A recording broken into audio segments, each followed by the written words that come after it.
chant. Come on, you guys. Shut the fuck up. Shut the fuck up. Shut the fuck up. How many of you have wanted to say that to a table?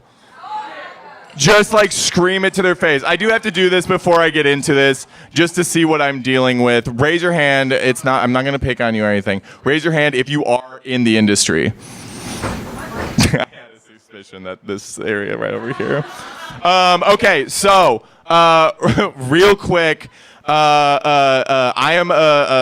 been a server since literally I was born. My grandma started a restaurant, and like my mom like carried me around the restaurant to get more tips. It's cute, but also exploitation of a baby. I was a baby, and that was exploitive. But I do love my mom. It's great. But I've been in the industry forever. I'm also in the comedy industry. Have you guys ever had a table where you go up to that table and they're like, oh my God, we haven't even been able to look at the menu yet? Right? Okay, have you ever went back to the table and they're like, oh my God, we still haven't looked at the menu yet? Very good. Have you ever been doing a comedy set and people are talking during it and they're like, we haven't even been able to watch your comedy set yet? Just like, you know, like that's why you're here, right? Did I alienate half the audience because you guys wanted to talk during this? Why are you here? Okay, so we've talked about a lot of shitty customers. I want to talk about shitty back-of-house people. Is anyone in here a manager? Thank God. Wait, we have one? Okay, this is for you, buddy. So I have, you guys, it's going to be fine. I have only quit 2 jobs ever in my life. I have been fired from 2 jobs in my life. So the first job that I quit, as I said, my grandma started a restaurant. I started working there as a server and everything. And then I was like, you know what? I've been working here for a while. I want to try a different job out. This is in Minnesota. It's a place called Stout's Pub. And I go there. It was opening. This is where I like joined the crew, is opening. So we had a soft open. No one had ever been there before. We had an inspection. So all the servers lined up, and the GM went through us and was like, this is how you're supposed to look and all of that shit. The GM comes to me, and I wasn't wearing the right socks, and I didn't have a bank.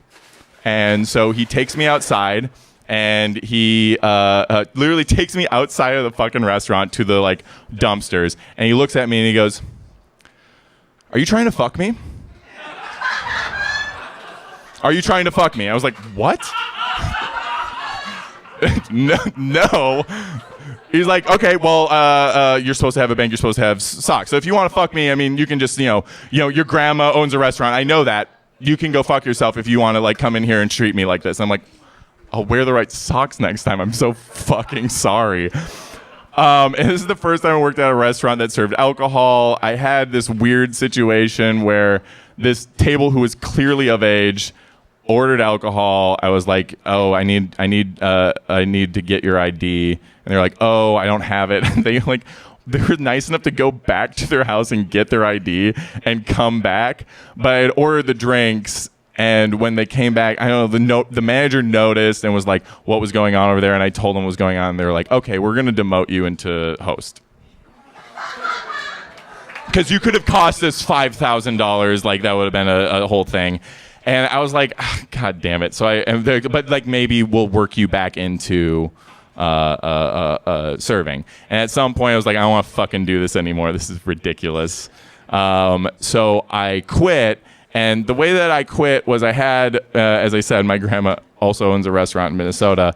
I had that restaurant make a cake. If we can get that up real quick.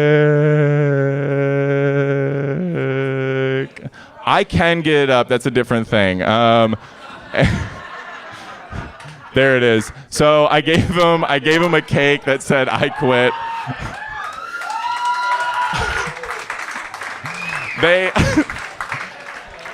I went into the office and I was like, "Hey guys, I don't know if it's really working out. I got this for you." And they opened it up and they're like, "What the fuck?" And I was like, "Yeah, I'm done." So have a great life. Okay, black that out. Fast forward to me moving to Chicago. I start working at a restaurant called Bernie's Lunch and Supper. I am currently not employed. I do not care. Was anyone ever been there? Okay, cool. So my GM at that restaurant, I've never had a bully before, like a true bully, but he would push me over when I was tying my shoes. He would knock my book out of my hands when I was like had my book in my hands. He locked me in a closet and had me recite the recipes to live by that they have there. And if I didn't, I couldn't get out of the closet. He moved a fucking pop machine in front of the door. This is all very real. And I don't know, I'm a comedian, so I like was having fun with it. And he would make fun of me in pre-shift, and I would give it back to him, and he would get mad that I was funny. And he did this other really cool thing where he would get donuts for everyone, right? Seems like a really cool guy. But he would tell everyone in pre-shift, Alex doesn't get any donuts. I couldn't have any donuts. People would give me donuts, but he was like, you can't have any donuts. So I eventually had enough, and the way that I had enough is I forgot to put someone's order in, and it was very apparent, and I thought I was going to get fired the next day. So the next day, I went to Dunkin' Donuts, and I got some donuts, if we can put that up, and I wrote, I quit. I quit in the donuts with a little note that says "Love Alex," and I put those up on the place where the donuts usually go. And he didn't come in that day, so I took a picture and sent it to him. And I was like, "Are you coming in? What's going on?" And I let those up. So that was my 2-week notice. And I'm like doing all of my like pre-shift side work, getting ready to open the restaurant, and the head chef comes out and sits me down, and he's like, "Look, you know, we don't really want anyone to work here if they don't want to work here." And I was like, "Yeah, I don't really want." He's like, "That's kind of unacceptable." I was like, "Okay, all right." It's just, I know. I was like, I don't know. I mean, I think people would like it. It's a sugary treat for everyone. And he was just like, you can just go home. I was like, hell yeah, dude. And so I left, and I never went back. And honestly, like the head chef's great. Like it's a good place, and he doesn't work there anymore. So please go to Bernie's Lunch and Supper. It's a really delicious place. You guys heard of it? It's fine. I don't have to do this. I don't give a shit. There's like 40 billion restaurants in Chicago where you can get food, so go eat literally anywhere. I do not care. But I guess I'll just leave you with that. Like, don't make any enemies. If you're going to do something bad, give them some bakery. You know? I think that's a nice thing to do.